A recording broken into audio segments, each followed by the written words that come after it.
All right, fam, coming up on Roland Martin Unfiltered for Friday, May 10th, 2019. Nation of Islam Minister Louis Farrakhan speaks out about being banned from Facebook and Instagram. We'll tell you exactly what he said last night when he spoke at St. Sabina Catholic Church in Chicago. A Rio Vista, California police officer body slams a woman during a routine traffic stop. That is now under investigation.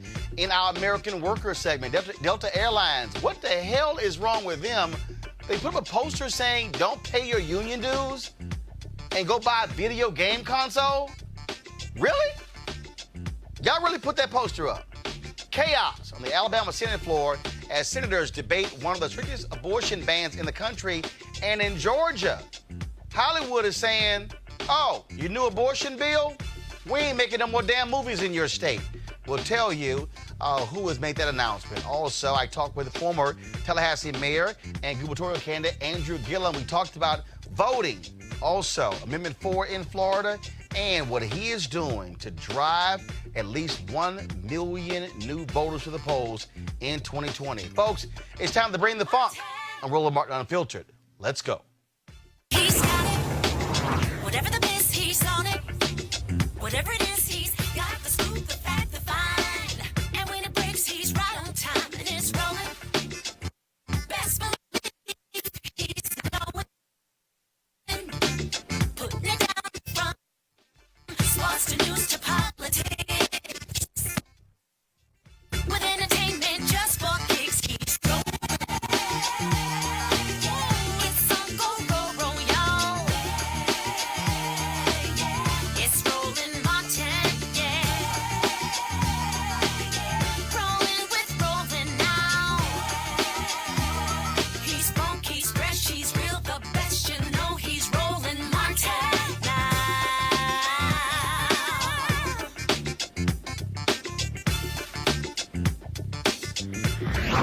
Martin. It was a week ago when Facebook announced the ban of a number of people who they say instigate hate on their platforms, banning them from Facebook and Instagram. One of those folks is Nation of Islam Minister Louis Farrakhan. After being silent for a week, he spoke last night at St. Sabina Catholic Church in Chicago at the invitation of the church's pastor, Father Michael Flager. And this is what Minister Farrakhan had to say. And here we are today. Some of us could not come out tonight because they did not wish to be censured by those who presently have power to censure. But that power is gradually being taken from you.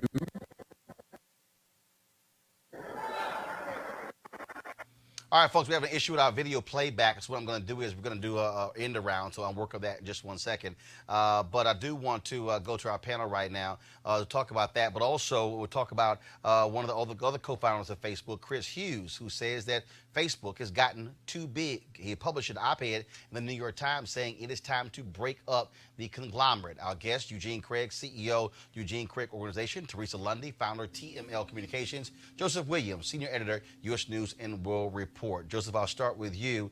Lots of drama. First of all, Facebook is preparing for a major fine from the Federal Trade Commission. Some say it could be as high as $5 billion. They've had privacy issues. They've been, of course, allowing third-party companies to see users' data. And so on this ban of different individuals who they say incite hate, which includes Alex Jones and others, they're now also having one of the founders saying they have gotten too big. And then you have people like Elizabeth Warren and others who on the road saying, who on the campaign trail saying that Facebook is too big. Do you believe that with Republicans and Democrats, both of them criticizing Facebook, we're moving towards it actually happening? I think we are, because we have both sides doing that. And in response to a lot of what has happened, you not only had the sharing of information the political shenanigans from 2016. You also had the data breach that happened, where not only did Facebook share its data with Cambridge Analytica and some other people, they also got hacked, and users' information was spread far and wide. So I think it is time to break up big tech, but the question is what comes next and how do you do it? And the issue, Teresa, we're dealing with is, like, even when you're talking about what has happened, how Facebook has been such a disruptor. First and foremost, when you look at how they've obliterated the media industry, when you combine the digital dollars of advertising, literally 60 to 70% of all digital dollars going to Facebook, as well as Google, which owns YouTube, other platforms. And when you look at just the massive amounts of data they have here, Facebook has not done itself many favors with how they've responded to lots of this drama. I think Facebook is responding the way new startup companies are responding, which means for me and many others, they're not really taking in context the amount of opportunity that it is with other medium outlets. So I don't think they followed the blueprint with Google, with YouTube, because a lot of YouTube is obviously content creation. Same thing Facebook is, but it's also allowing users to now write the blog posts. So what does that mean? They're now taken away from WordPress, right? Which WordPress, that website was essentially established to do blogging. And so what I think, outside of having a young millennial CEO, is that when we encounter some of these situations that Facebook is having, their response time is not working for the public at large. It's very directed, and it feels like it's being attacked. And I think if they came out and actually started to support organizations a little more, they did recently with the Giving Tuesday. So Giving Tuesday, nonprofits have the opportunity every Tuesday to upload, ask users to upload and support. But an issue with that is Facebook doesn't recognize a lot of smaller nonprofits. They recognize the larger ones. So again, if I was on the Facebook strategy team, I would probably tell them that they need to invest in more community dialogues and conversations and really start having those focus groups again to see what the people want and how the people can stand with them, even further as it relates to controversy that they obviously is going to happen. Hopefully, I think we have the video file ready right now. So here's Minister Farrakhan in Chicago. All right, so we don't have the video file. So Eugene, go right ahead, and I'm going to go ahead and try to play it from here. The thing is this. What you see in Facebook is what happens when you have a company that experiences consecutive years of hypergrowth and prioritizes growth over everything. Do I think Facebook needs to be broken up? No. I'm not a proponent of government coming in and deciding how big a company should be. Yeah, but the reality is we have history already. Look, Teddy Roosevelt broke up major companies because they had gotten to the point they were such large monopolies that it was the whole trust, all the different trusts. We went to the reason we have antitrust laws today. But when looking at particularly Facebook, I mean, you're seeing Facebook's a unique case where you had a company that experienced hypergrowth, has been a disruptor, and now is becoming the establishment. The issue, I think the bigger issue with Facebook is that, they're seeking to, on one end you have, folk that are calling for the breakup. On the other end, you have them sitting down with Facebook's lobbyists to write the rules for the rest of the game. I don't think breaking up Facebook is going to fix that particular problem, where Facebook has now become essentially the establishment. With the, That's like lobbying 101, though, right? It is lobbying 101. Once you become big enough, then you write the rules. Help to write the rules. I mean, to a degree, you can consider Facebook and Twitter and a lot of the big social platforms banks by a new name. They're, instead of coming with cash, the new currency is data, and they have it all. Hold tight 1 second. So I'm going to go ahead and play this video of Minister Farrakhan last night. Guys, go ahead. I don't have no army. I just know the truth. And I'm here to separate the good Jews from the satanic Jews. Yes, yes, yes! This is just the beginning. Banning me from a social platform?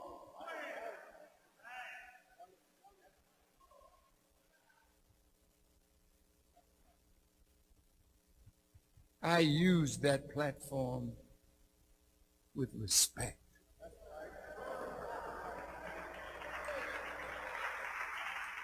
I never allowed those who follow me to become vile as those who speak evil of us.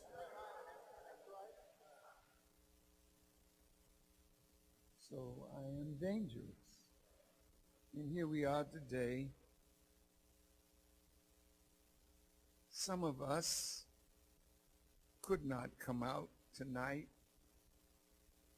because they did not wish to be censured by those who presently have power to censure. But that power is gradually being taken from you.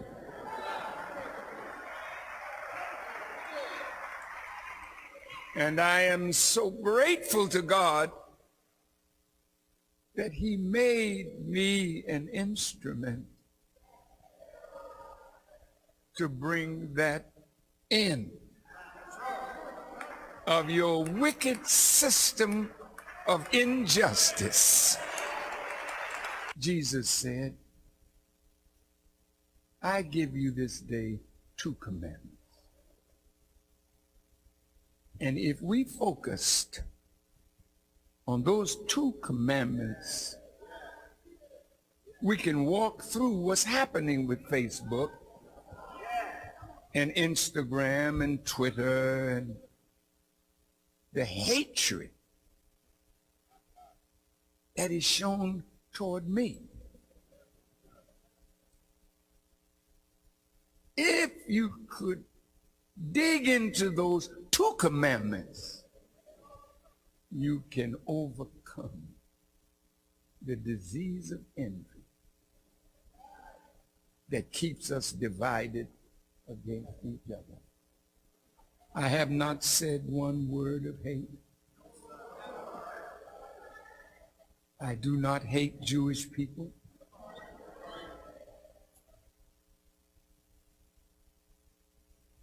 Not one that is with me has ever committed a crime against the Jewish people, black people, white people, no matter what your color is.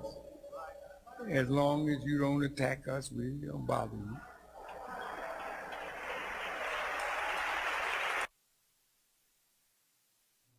All right, folks, that was the interview there. Again, what is interesting here is Facebook still has not fully explained how they arrived at that decision to ban individuals. I think, look, yes, you can make that call, but it's still worthy of an explanation. Yeah. So you know what crosses the line. I mean, I'll say this. I think with a lot of the other... Or is this like porn in the Supreme Court? You know it when you see it. Right. Yeah, I think in this particular case, I think that with most of the individuals on that list, like Alex Jones and others, it's kind of cut and dry. When it comes to the Minister Farrakhan, what he's become is a lot of folks go to when they want equilibrium. When Senator Scott, wrote his article on the climate of our country, he used Minister Farrakhan for equilibrium, and I think that's what Facebook did here. Has Minister Farrakhan said some anti-Semitic things? Absolutely. Some indefensible things? Absolutely. But if there was a way to scale, I think, if I'm looking at a Jacob Worrell or a Alex Jones or some of these other far-right individuals who, are just pure white supremacists in their blood, cut and dry, I don't know if I necessarily put them on the same levels as Minister Farrakhan, but I think this is Facebook looking for some level of equilibrium. You got to think about this, put in further perspective. This time last year, Facebook was sitting down with folk on the right, about quote-unquote conservative censorship. So it's not as if Facebook hasn't taking the opportunity or bended the knee to the conservative movement and their bemoans.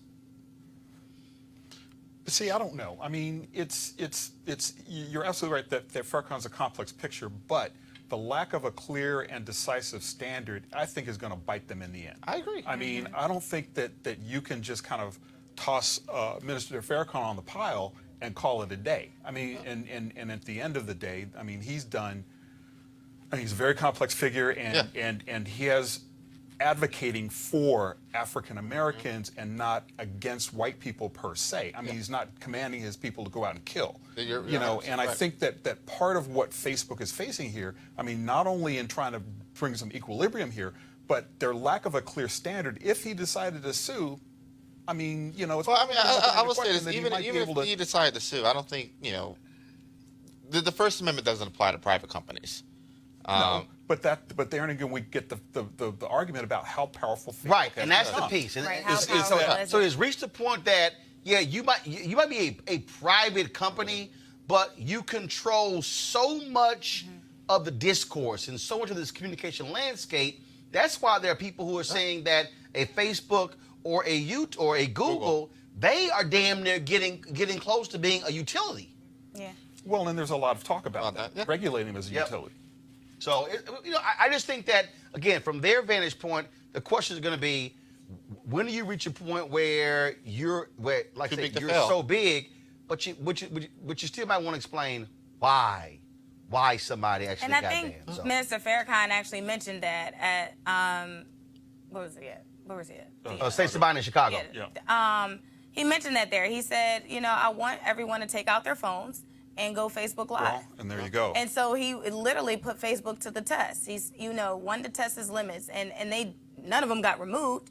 But again, if you don't have those standards in place, if you don't have better practices in place in order for your company to go to the next level where you are actually telling people this is why we took you down, then you're going to have everyone, you know, from celebrities, from influencers are going to be putting Facebook to the test, which ultimately, like you said, it's already happening. I mean, you know, Facebook itself, you know, is divided on multiple platforms. But Facebook, the platform, is a dying platform right now, and you know, Instagram's starting to slow down quite a bit to the point where well,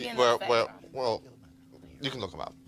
Where to the point where now they're testing not even having likes and comments on content. And so they're looking for creative ways to stay alive. It's WhatsApp that's driving them. Yeah, but who owns WhatsApp? Facebook. There you go. So that's my point. That's my point. I'm just saying, y'all. Okay, folks, let's go to this story here out of California. Let me know if y'all got the video, folks. Rio Vista Police Department. In Rio Vista, California, the police department launched an internal investigation after seeing cell phone video that shows an officer body slamming a woman to the ground. Roll the video. And you shouldn't be touching her. You're manhandling my daughter and you shouldn't be touching her? Really? Back up. No. Back up. No.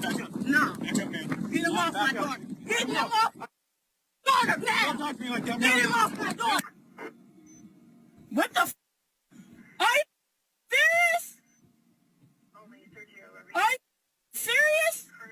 Are you serious? They just slammed he just slammed her! Mom! Mom! Mom! Mom! Stop! Mom! Folks, this happened during a routine traffic stop. In addition to the cell phone video, police released body cam video. All right, so let's go with the body cam video.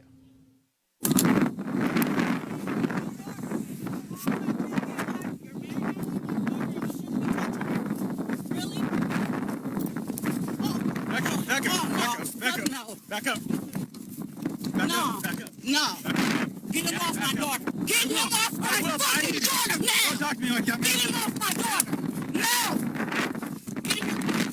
No, you're not. Don't. All right, now, but see, this is one of the things that I keep saying, okay? I want you to roll that again, but here's the piece. You hear the cop say it, don't talk to me like that. Right. I'm sorry. First of all, there's nothing that says a cop can't get cussed out, all right? There's nothing. Actually, it's a protected right that you can cuss a cop out. There's nothing that says a cop cannot get cussed out. Mm-hmm. But to sit here and so she's watching her daughter get body slammed, and his concern is, don't talk to me that way. Here's the body cam footage again.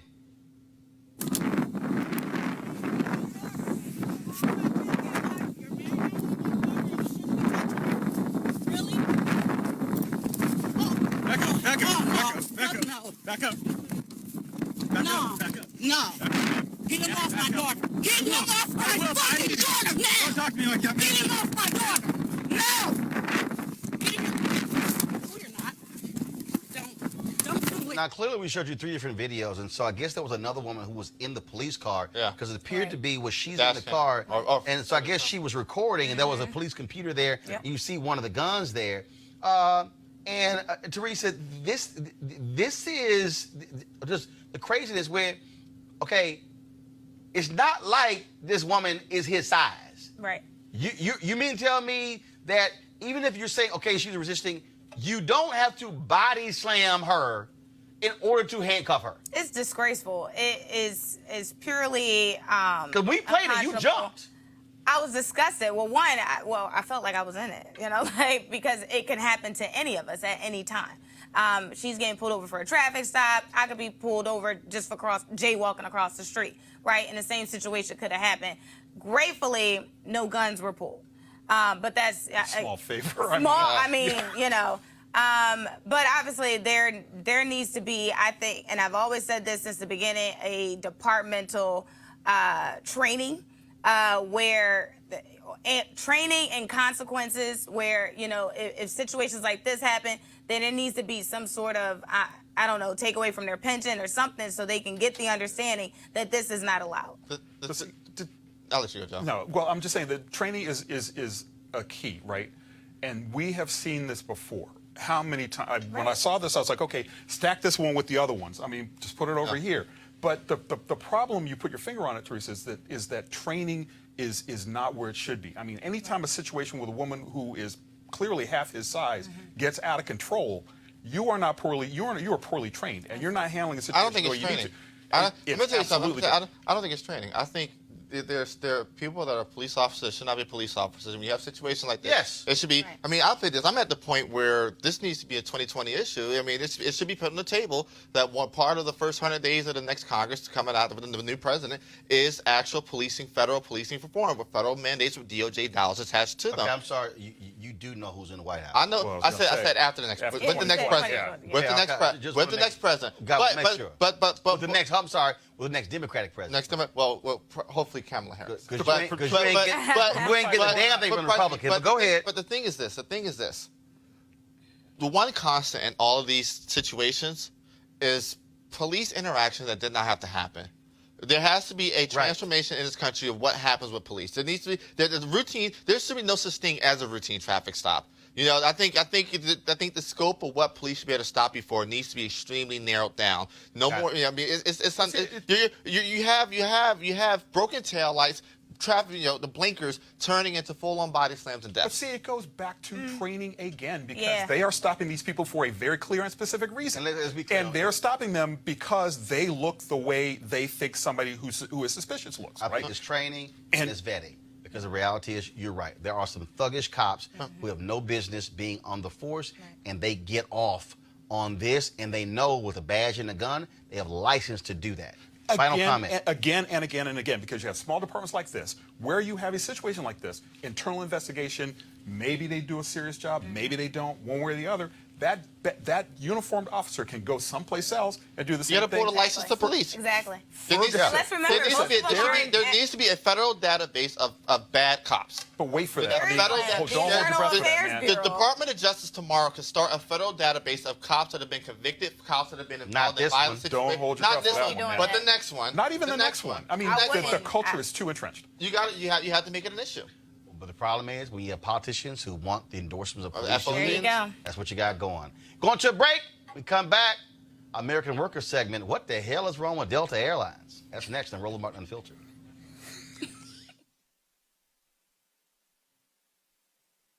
You want to check out Roland Martin Unfiltered? YouTube.com/Roland S. Martin. And subscribe to our YouTube channel. There's only one daily digital show out here that keeps it black and keep it real. It's Roland Martin Unfiltered. See that name right there? Roland Martin Unfiltered. Like, share, and subscribe to our YouTube channel. That's youtube.com/Roland S. Martin. And don't forget to turn on your notifications so when we go live, you'll know it. Hey, fam, I'm inviting you to come out swinging and join me for a day of golf at the University for Parents Golf Tournament on Saturday, June 22nd in Southwest Atlanta's Wolf Creek golf course. It's a golf tournament with a purpose, a fundraiser for the University for Parents, a program designed to empower parent learners through education, inspiration, and support. Now, when you empower the parents, you empower the children too. The location of the tournament is 3000 Union Road, and the shotgun start time is 9 a.m. To register, please go to www.u4parents.org. For more information, be sure to call 770-316-3487. I hope to see you there. All right, folks, let's talk about, some craziness by a company, an airline, for our American Worker segment.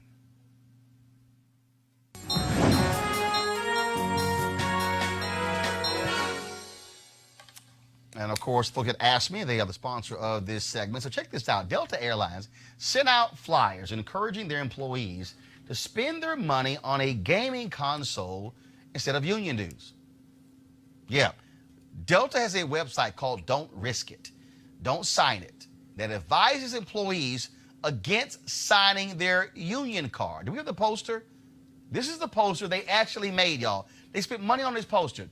Union dues cost around $700 a year. And it says a new video game system with the latest hits sounds like fun. Put your money towards that instead of paying dues to the union.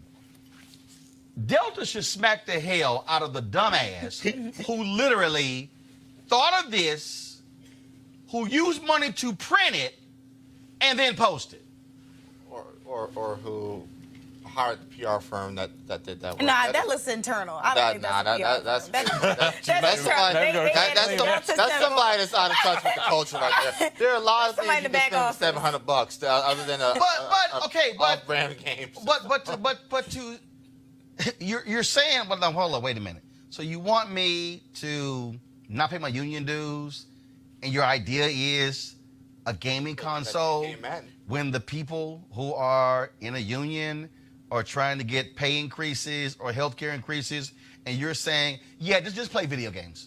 It's ridiculous. It's absurd, man. I mean, and the fact that somebody did think it up and that it got green-lighted. I mean, never mind who came up with it. Whoever green-lighted that thing, and it's all of a part, right? I mean, corporations have been attacking unions for years. I mean, the American level of union membership has gone down from 30s some odd in the 1970s to about 5% now, and further declining. But what people don't really understand, what African-American unions workers kind of get, but needs to be more brought out to the fore, is this is how we made the middle class, right? This is how my parents got into the middle because of a union. You know, my daughter's going to college because of a union. You know, and to be as insensitive and frivolous to put it on a poster that suggests you get a game, it's mind-boggling. It's war.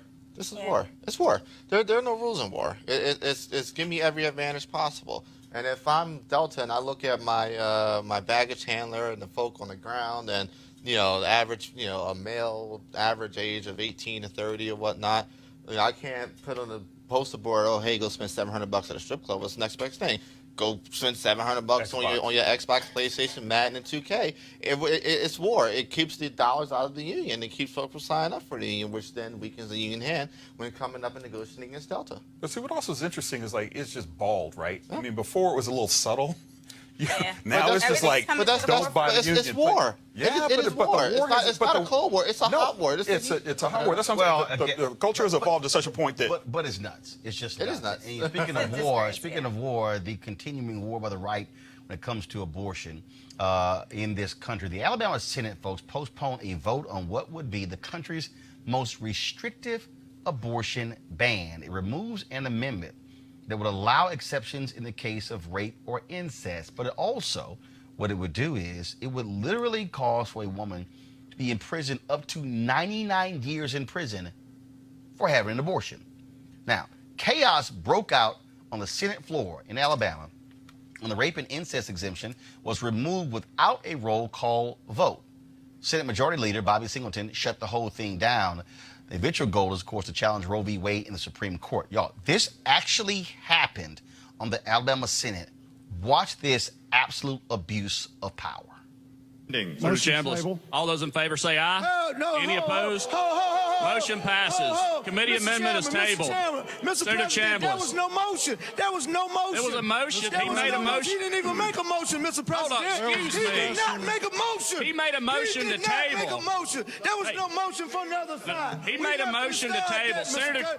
Heck no. Hey. He didn't even make No. a motion.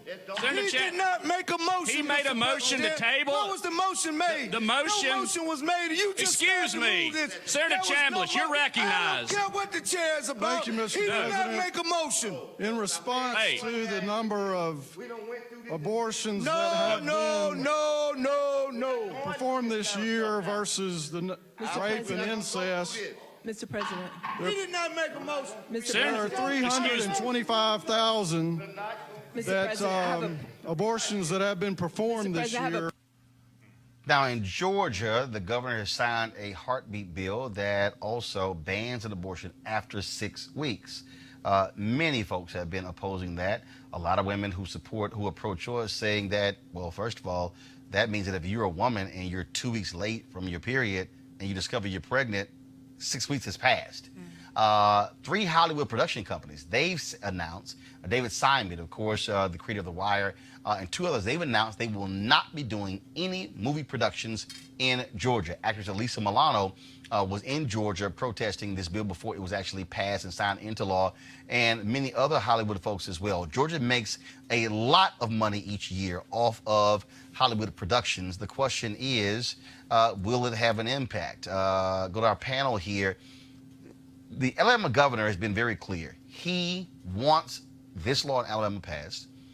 The right wants the Georgia bill passed because they want this case to go to the Supreme Court and for this Supreme Court to rule on Roe v. Wade. That's what this is all about. This is the holy grail. The 2 things that white conservative evangelicals care most about are getting rid of Roe v. Wade and getting rid of same-sex marriage. That's been their focus. That's why they don't care what Donald Trump does. That's why they're packing justices on the Supreme Court. That's why they're packing the federal bench. Yep. They've just today, for the 4th time in history, in all this year, the Senate has moved federal judges where both home state senators said no to it.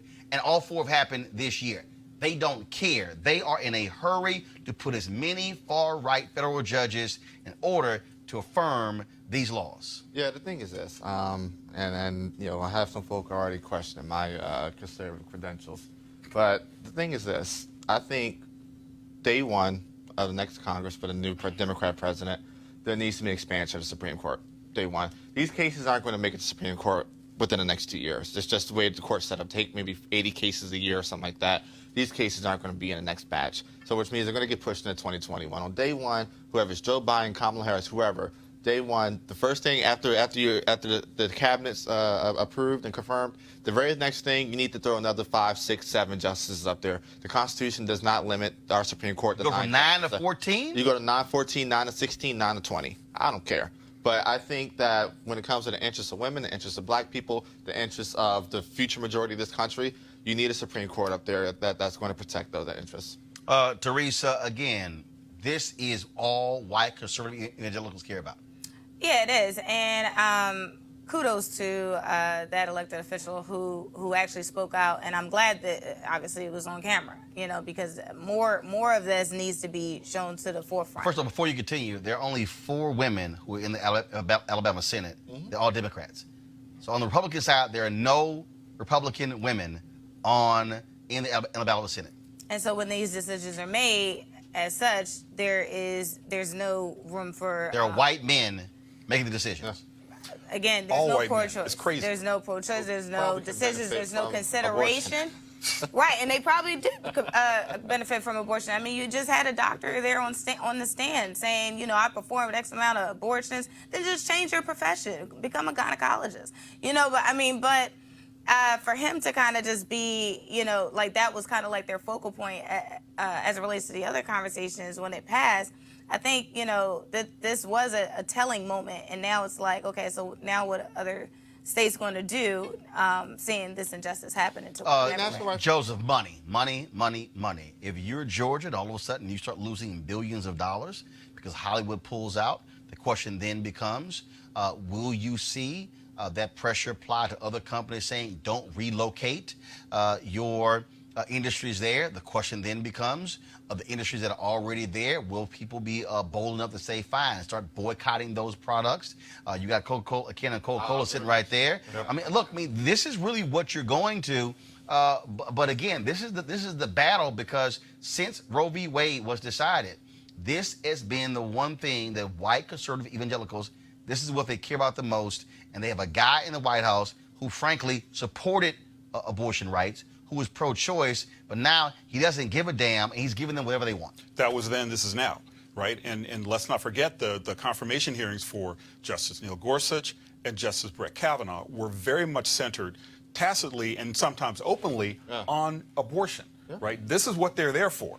And it's all they're there for. It's all they're there for. And two things that occurred to me when I was seeing that tape. The first was North Carolina, which took a really big hit over the bathroom bill, brought the state basically economic pain, in a major way. Same thing in Indiana. When Pence tried to sign a bathroom bill, they passed it. Folks said, we're going to pull our business. They had to modify it. NCAA, exactly. And North Carolina lost the Super Bowl, and it lost a number, I think. NBA All-Star game as well. Exactly. So there is some economic pain coming Georgia's way, right? That's the first thing I thought about. The second thing I thought about was Arkansas. You rolled a tape maybe 3 or 4 months ago about the senator who stood up against the Stand Your Ground bill. Just gave them hell. Black woman just gave them hell, said, y'all don't know what you're talking about. Yep. Black men are going to die because of this. She stood up, she stood firm, and we have another example here. The question is, are they going to get the support they need? These black people kind of see what's going on. Yeah. Are they going to get the support that they need? And in calling them out, is more pressure going to be applied to these lawmakers who try to do these things in the first place? All right, well, folks, we'll see exactly what happens there. All right, folks, earlier today, I sat down with a former Tallahassee mayor and gubernatorial candidate, Andrew Gillum. We talked about the issue of voting. Also, again, Florida's Amendment 4 and his plan to register 1 million folks for 2020. We also talked about what Democrats should be doing to specifically, those running for president, to specifically target black men. Here is our conversation. All right, Andrew Gillum, lots of things happening in Florida. We'll talk about voting, but I want to first deal with this whole issue of Amendment 4. I kept telling everybody, I told Desmond Meade, I told Sheena, I said, I do not trust Republicans in Florida. I do not believe that they are going to just easily allow those 1.4 million folks to get registered.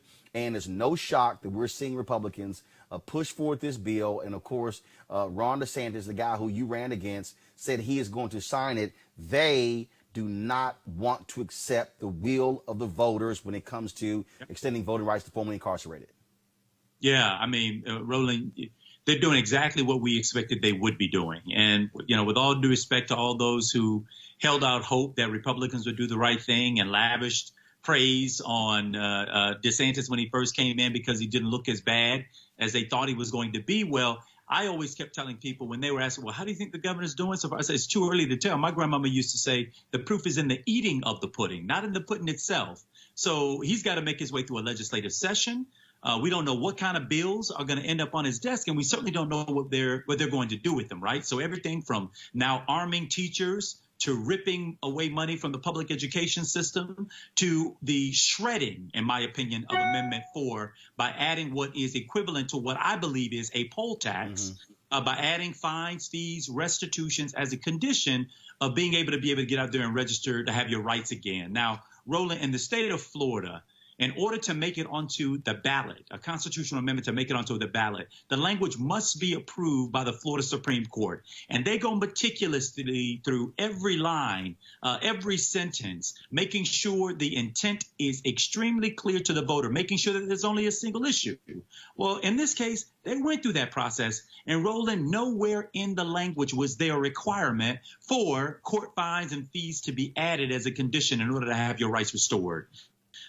So the Republicans, wanting to keep that 1.4 million people from being added to the rolls, basically added what is equivalent to a poll tax. And if we are to believe the Brennan Center for Justice's report, which basically said that when those fees and fines are added as a condition for reentry into society, that only 3% of those former felons are actually going to be able to meet that barrier. So if those numbers are to be imposed on Florida's 1.4 million, you're talking about 97% of the people basically not being able to participate in the process. And that's a nullification of Amendment 4. Amendment 4 got more votes than I got. It got more votes than the governor got. It got 65% support of the people of the state of Florida. And yet, in broad daylight, they have undermined the will of the voters, adding a poll tax, which we got rid of in the 1800s. But it's no shock, because if you look at Utah, if you look at Wyoming, you look at, I think, Montana, if you look at Michigan,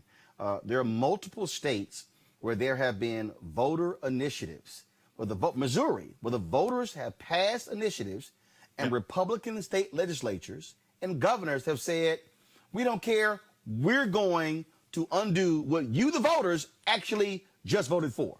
Yeah, listen, man, this is naked politics.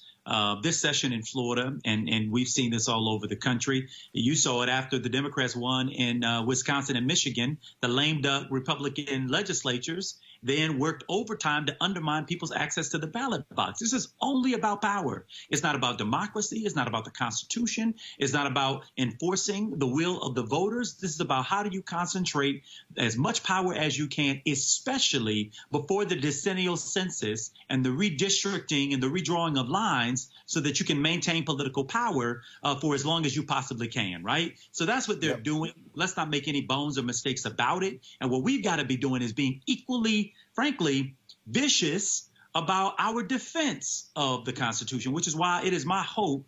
One, I'm holding out hope. Maybe Governor DeSantis and some of his friends may be able to prevail on him, that this is not in the best interest of the state of Florida, and maybe even his own political interest. Recall, Roland, that maybe upwards of 60% of these folks are white people.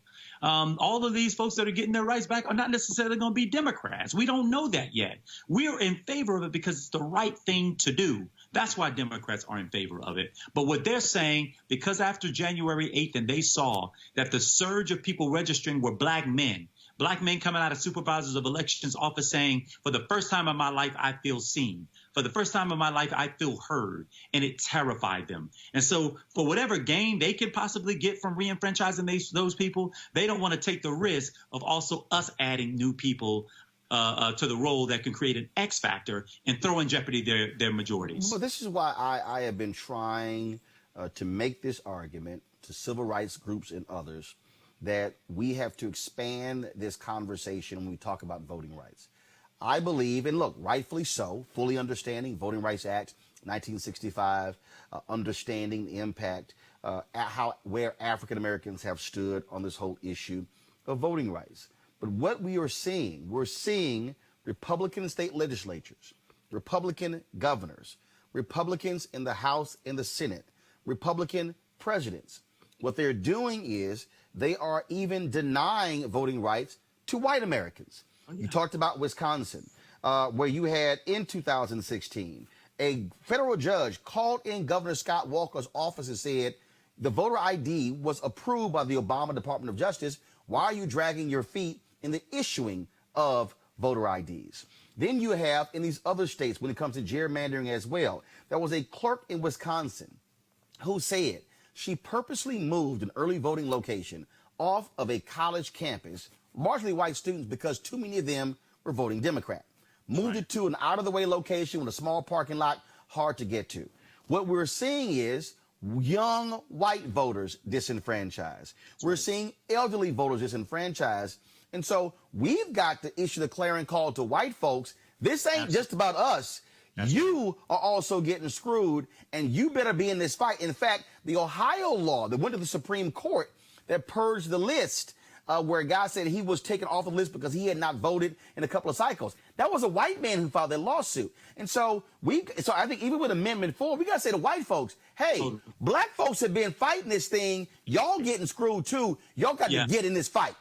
Yeah, it's interesting you mentioned that, Roland. I testified earlier this week at a field hearing that Chairwoman Marcia Fudge held down in Broward County at the start of the week. And Congressman Alcee Hastings was there. And I mean, the man is the dean of the Florida of the Florida delegation and knows well these tactics. He said in front of that committee room, listen, black people for 200 years, add to it 400 years, have had to deal with these kinds of struggle after struggle, suppression, marginalization, being discounted in the process, he said, we're going to persist. But this impacts also white voters, as you have already indicated. Do you know that it was Parkland, Florida, a pretty white area of the state of Florida, obviously where the Marjorie Stoneman Douglas shooting took place? It was the 18 to 25-year-olds whose vote rejection rate was higher than any other area in the state. These were young white voters who had, the suppressive tactics of the right come down on them. Mm-hmm. It is the Florida legislature. It was us, citizens in the state of Florida, who had to take this issue to the courts because they refused to put polling places on college campuses. Just refused to do it. So we had to win that battle in the courts. Your argument is completely correct. And that is that this is, while black people are obviously impacted because of our overrepresentation by share of the population in the criminal justice system. We're 11% of the population in Florida, yet we're 20+% of those who are incarcerated. We know that we're disproportionately impacted, but this the consequences of this kind of suppression impacts more than just us. And the broader we can build this coalition, which is why I give credit to Desmond and to Sheena and to the Florida Rights Restoration Coalition, because they did try to span outward to bring more people into this process. That's how 65% of people in the state of Florida passed this amendment, because many of them have relatives, husbands, families that are impacted by the effects of Amendment 4. But what the legislature and the governor are telling us is that they don't want any X factors in this process, that they're willing to do whatever they can to suppress whomever they need to suppress in order to maintain their majorities, their narrow majorities. Let's talk about the initiative that you are launching in Florida. It's somewhat similar to what Stacey Abrams did in Georgia. So explain to folks exactly what this is and the impact you want to have, not just on the 2020 presidential race, but people need to understand those state representatives, state Senate races, yes, those school district races. Republicans have a supermajority in Florida, largely because of gerrymandering. And so talk about that initiative. Yeah, so to your last point, I want to pick up on this. The majorities that Republicans hold in the House and in the Senate and the Florida legislature don't make sense when you consider what happened in the last gubernatorial and U.S. Senate race.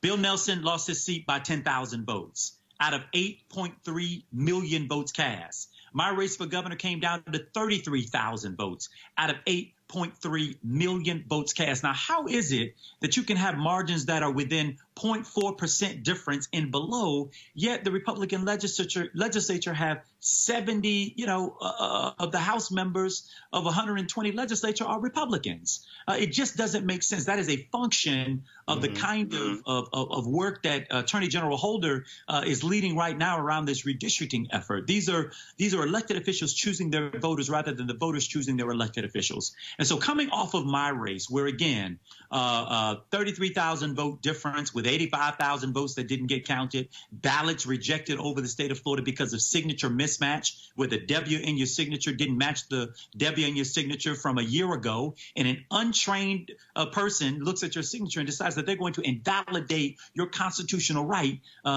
based off of that, right? Federal judges were very clear in the recount process that Florida needed to change that law and that it needed to get a cure process in place that was universal across the state of Florida. So they've already got the law on their side, right? Now what we've got to do in Florida is we've got to get back to our basics. We got to get back into our communities, back into our neighborhoods, talking to our voters further out than 6 weeks before an election, so that they know that we're there with them in election cycles and outside of election cycles. And so what we've committed to is registering 1 million voters in the state of Florida. Now, without the 1.4 million former felons returning citizens, we got 4 million eligible unregistered voters in the state of Florida. 4 million? Right?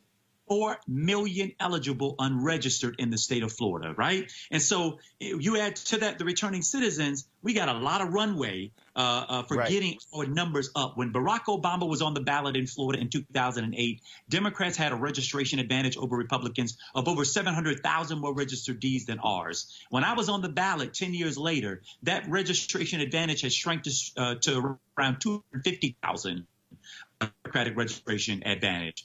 And at the same time, white 65 and older white voters migrating into the state shifted who votes and the type of voter that's showing up in our election. A more conservative voter, more Midwestern voters. So when Obama was on the ballot in 2008, 65 and older white voters represented 21% of the total vote share. And my election, white voters 65 and older represented 35% of the vote share. So we've had a precipitous decline in our registration, and at the same time an increase in older white, more conservative voters showing up in the process. And in spite of all of that and all of the built-in structural electoral disadvantages that we had, we still got closer than we did in 24 years in the race for governor. So the best thing that I could do in this case, Roland, was to put my energy, effort, apparatus, the 77,000 volunteers that worked on behalf of my campaign, the $55 million that was spent trying to make me a household name across the state of Florida, and the 33,000 vote difference that was had, and the 4 million people who went out and vote for us, to get them energized around this effort around registering and engaging more voters and more of our voters. But registering is one thing, turnout is another. And so I think I cite this all the time. The Tallahassee Democrat had a story that showed how Ron DeSantis won over you. Yeah. And the reality is, and they broke it down by county, you talk about those older white voters. The reality is older voters, whether they are white, whether they are black or Latino, they vote more than anybody else. They are going to vote. It's trying to get those folks who are 18 to 49 to understand the power of voting. And when you look at that particular chart, I would dare say, and I was trying to pull it up while you were talking, the first 12 counties, red. Yep. 70+%, 69, 68. When you got down to Miami-Dade and Broward, 57. And I have said numerous times, had Miami-Dade and Broward turned out at 70%, you're the governor. It's all over, but you're right. So listen, we know that everybody who's registered to vote doesn't necessarily vote, but it certainly helps to have more marbles on the table so that if a few roll off, it doesn't cost you the whole election. And so my only point was, and by the way, I want to give credit to many of the groups that were out there doing this work. We were expected to have 6.1 million people vote in this gubernatorial election if they kept track of what the previous trends of every 4-year gubernatorial cycles were like. Well, in this race, we came close to presidential levels. We came close to the same numbers Obama turned out in 2008. We had 8.3 million people vote, and I think he may have had 8.6 million people. So we reached presidential level turnout in the midterm election, a gubernatorial race, more than 2 million more voters than were expected. Young voters doubled their numbers. Black voters, for the first time in the history of this state, voted their share of the population. The problem is, let's get really granular about this. Right. In precincts where I won 65% of the vote or more, compared to precincts where DeSantis won 65% of the vote or more, his precincts turned out 10 points higher than my precincts. So even in communities where we have a propensity for voting and the numbers exist there, we still didn't maximize the turnout. We didn't have to close a 10-point gap in those areas. We needed a 2-point gap closing in those areas. And that's why I think we talking about being as granular. Earlier you talked about precinct by precinct. I think what happens is a lot of people get consumed by, oh, young voter turnout was this or black voter turnout was this. It's like, no. It's not the percentage. It's the numbers. Yes. It's the people who were voting. How many are you turning out? And you have to go precinct by precinct. You have to say, okay, in this precinct, there are 700 registered voters. How many of the 700 voted? If that's one of your areas, it doesn't matter if you got 65, 35, 70, 30, 80, 20 in that precinct. If they had 700 registered voters and only 300 voted, it doesn't matter if you got 70 of the 300. What you needed was 70 of 500 or 550. That's right. And Roland, so we're now at the level that we're talking with regard to the effort that we're undertaking. The reason I say register, engage, and win as the motto for this effort is because I recognize that registration is just the beginning of the conversation, right? Not the end of the conversation. The more important thing is that usually we're not having this conversation, a year and a half out from the election. Right. We're in the race to do this in the final month. Right. And these people ain't heard from us. They haven't seen us in that period of time. And so what I'm trying to convince national donors and donors in my state is we're going to spend $1 billion trying to beat, Trump. This election cycle, we're going to spend that much money. Wouldn't it be smarter to spend early, to do the difficult work of democracy in a time frame that respects the voter, that doesn't expect them to turn tricks at the last minute after a nominee has been selected when you haven't talked to them over that period of time. So we've engaged now over 30 groups on the ground who are our partners in this work, who are committed to deeper level engagement. For every one of those million voters that we bring into our database, we're going to track those folks. We're going to geo-target them. When they open up their social media, they're going to see ads from us that are harder hitting ads. It's why my focus has been on raising 501c4 dollars and not just C3 dollars. Right. Because time is out for going into the Latin community and talking about it's your civic right and obligation to register to vote. When Trump is out there telling them we're going to put troops on Maduro and that we're going to bring down the regime, and speaking very, very plainly and politically to them about why it is in their interest to vote for him. We've got to be able to raise the kind of money that allows us to speak politically, hardcore. So while Donald Trump is out there saber rattling for Venezuelans, he has yet to extend TPS to Venezuelans who are fleeing the Maduro regime coming into Florida. So if he means to protect you, then let's hold him accountable for doing that. But who's going to tell that story? Who's going to communicate with those voters after we register them to let them know that this guy is not for you? He's for making you a prop in his rally, but he's not complementing that with the public policy that makes you whole, that sees you, that will represent and respect you when they hold office. So the totality of this work is registration, engagement, and then we turn them out to win, not just for 2020, but beyond 2020. I want to run this by you. There was a 9-point gap between black women and black men who voted for Donald Trump and Hillary Clinton. But there was a 9-point gap between black men and black women who voted for Obama and Mitt Romney. And what I've said granted, Democrats, look, they need black votes. Bottom line is they need black votes. Just like Republicans need white conservative evangelical votes. And so I'm saying that because folks want to always say, oh, black folks, why y'all just give your vote away? Well, guess what? White conservative evangelicals don't act like that they're voting their interest. Black people are voting their interest as well. That's right. But I've said this to several presidential candidates. You should be holding black male specific town halls. I said you should be having discussions because, see, here's the deal. We're two black men talking. I totally understand all the conversation about black girl magic and the impact of black women. But when Doug Jones ran in Alabama, he got a lot of black men who voted. And it wasn't just black women who voted. And we talk about the same thing, Mike Espy, when he ran in Mississippi, black men voting as well. And so I do not disagree with the targeting of black women. But what I will say to a candidate, they should be saying, what is it about black men that we're not getting and why there's a gap? Your thoughts on that? Listen, Roland, you won't get an argument from me on that. All due respect to the tremendous electoral power of black women.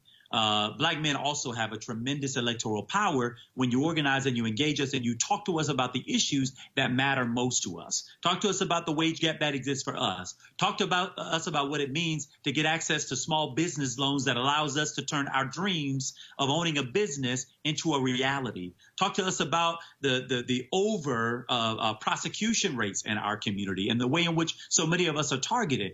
We do have to begin to engage this thing, and that's why I have never bought, and if I had advice to any of them running for president who are avoiding having a conversation around what your black agenda looks like, I would ask them to revisit that and to do it in a hurry. This idea that the rising tide lifts all boats, when we know that if that were true, the kind of disproportionate inequality that we see in the system wouldn't exist if the rising tide truly lifted all boats. Some of those boats are tethered to the ground. And many of those boats that are tethered to the ground are holding black men and black women in them. And so how is it that we're going to structure a system that sees them and that reflects the needs of those communities? And if we I just saw they did in Texas, your home, on your stomping ground, the women of color. President's Reform. forum that they did, I completely agree with you. We ought to put our energy, and you ought to be the moderator for it, by the way, into holding the same kind of forum that addresses more directly and distinctly the issues that confront the issues of the black male experience in America. And I think we can begin to close that gap. Again, the other side didn't have to win our votes. That's why in my friends' timelines, I saw the super predator comments. I saw the comment Bill Clinton made referring to Obama's campaign in South Carolina. Yep. And the idea of it as a fantasy. Those things were the crime bill. All of that was replayed on rotation. And a lot of brothers who I know and I went to school with were reposting. I was like, man, where's this coming from? So when we talk about Russian bots and their infiltration here, they had a very distinct plan. Yep. They didn't necessarily believe that they could convince those voters to vote Republican necessarily, but there was a suppression effort. If we can keep those votes down, keep those from going toward the Democratic side, we don't got to win them.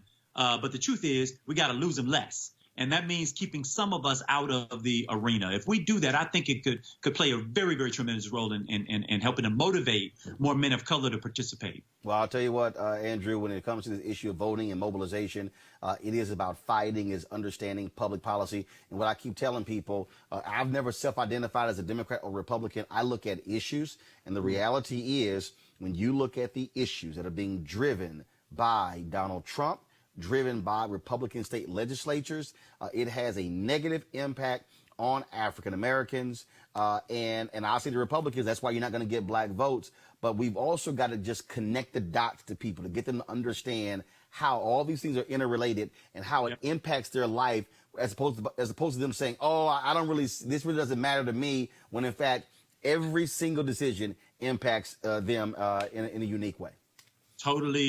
Totally agree. And Roland, one of the reasons why we're trying to really ground this effort at the local level is because as much as we want to motivate people around the presidential politics, for some of the people we have to move, we got to move them on the fact that they're dealing with police brutality in their neighborhood, on their street. That they're dealing with a mayor that they disagree with who doesn't necessarily reflect them. They're dealing with a school board. They're dealing with a county commission. And so our ability to help relate voting to how it changes and impacts on people's everyday lives is critically important. I carried Sanford, and we flipped a lot of that area largely because there was a black woman for the first time running for mayor in Sanford, Florida, in an area that got woke up after Trayvon Martin. There you go.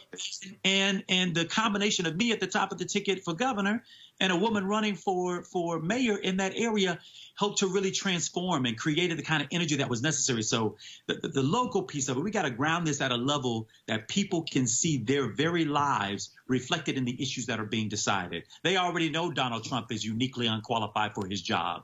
But the truth is they felt like they were doing bad before him. They're doing bad through him. And they don't necessarily believe that they're going to do better whichever way it goes, Democrat or Republican on the other side. So we've got to now convince them that is not true and that we got the policies to answer those questions for them. All right. Andrew Gillum, I appreciate it, man. Thanks a lot. Thank you, brother. Wishing you well, man. Keep the voice loud. Will do.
You want to support Roland Martin Unfiltered? Be sure to join our Bring the Funk fan club. Every dollar that you give to us supports our daily digital show. There's only one daily digital show out here that keeps it black and keep it real as Roland Martin Unfiltered. Support the Roland Martin Unfiltered daily digital show by going to RolandMartinUnfiltered.com. Our goal is to get 20,000 of our fans contributing $50 each for the whole year. You can make this possible.